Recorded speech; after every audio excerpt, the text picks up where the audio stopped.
In the beginning, we know that God created heaven and earth. The earth was without form and was dark, so God created light. He divided light from dark and created the day and the night. God created land as well as sea. God created the beasts to roam the earth as well as to roam the waters.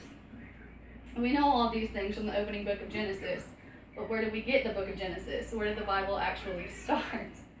When thinking about the Bible, we commonly think of the King James Version, but the King James Version didn't arise until years after the first Bible came into creation. The Hebrew canon is the beginning root of what we know today as the Bible. Although there are some major differences between the two, the Hebrew canon is what gave us the first foundations to build upon. The Hebrew canon is a compilation of 39 books that were commonly accepted by Jews and Protestants as scripture. The Hebrew canon is comprised of three major sections. The law, which is commonly referred to as the Torah. These books tell the beginning, but also deal with the primary instructions for living. The prophets, which include the books of Joshua, Judges, 1 Samuel through 2 Kings, as well as Isaiah, Jeremiah, Ezekiel, Hosea through Malachi, and many others. These books tell the story of Israel as a nation before its destruction and exile, and some continue on after its exile. The writings are the books of Ruth, 1 Chronicles through Songs of Songs, Lamentations, and Daniel. These books are concerned with worship and wisdom.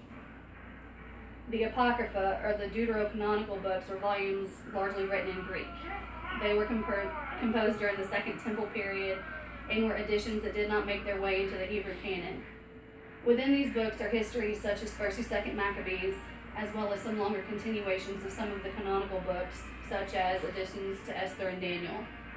Although these books were not included with the final completion of the Hebrew canon, they are still important for understanding the history and traditions of the Second Temple period, which is the period of early Judaism leading up to the birth of Christianity. About the same time that some of the earliest of the Apocrypha or deuterocanonical books were being written, the first translation of the Hebrew canon was being produced in Greek. It was known as the Septuagint.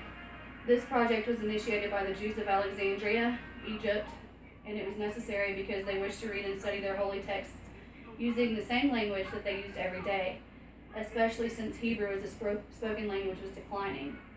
Approximately 70 to 72 elders made this translation possible. The Septuagint was the first of the biblical translations. The Vulgate is the Christian Latin translation and is the second in line following the Septuagint when talking about biblical translations. The Vulgate was the work of a leading scholar at the time known as Jerome. Jerome translated both the Old and New Testaments and included the books of the Apocrypha in the New Bible.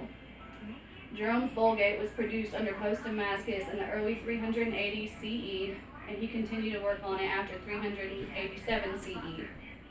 In Bethlehem, the Vulgate was made the official Bible of the Roman Catholic Church at the Council of Trent in 1546. With all of these translations of the Bible came great persecution. There were several people who were accused of blasphemy and often lost their lives in the pursuit of biblical translations.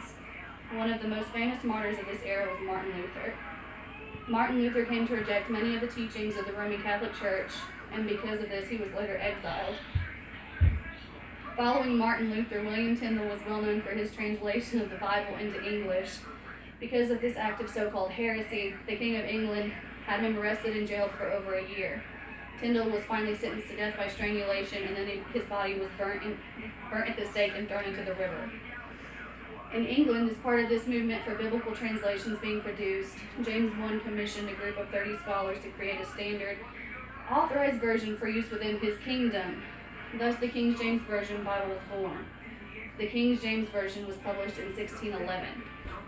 While the King James Version continued to include books of the Apocrypha until 1825, the majority of the Protestant movement adopted a canon of 39 books, which differed from the Catholic canon containing 46. The discovery of the Dead Sea Scrolls in caves near the settlement of Qumran in 1947 created an explosion of new translations. These scrolls, which date back to 100 BCE through 70 CE, contain portions from 38 of the books of the Hebrew canon in versions that are older than any other Hebrew manuscript available to us. They are approximately 1,000 years older than the existing codices or book manuscripts of the Hebrew text copied in the Middle Ages.